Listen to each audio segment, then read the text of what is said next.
Le saviez-vous?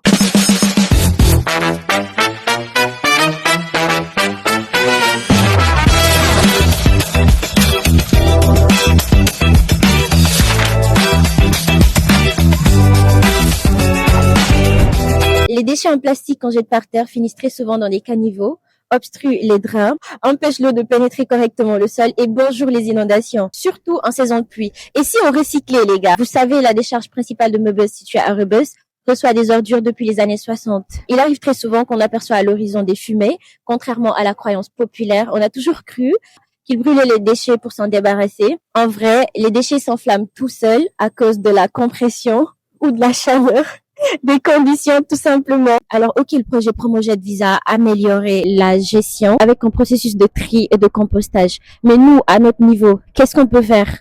On a tous des déchets en plastique à la maison. Chaque citoyen pourrait faire un tri des plastiques qu'on a chez soi, des bouteilles d'eau transparentes, des bidons et ainsi de suite. Une fois qu'on a un volume important, organiser des PAV, des points d'apport volontaires de quartier.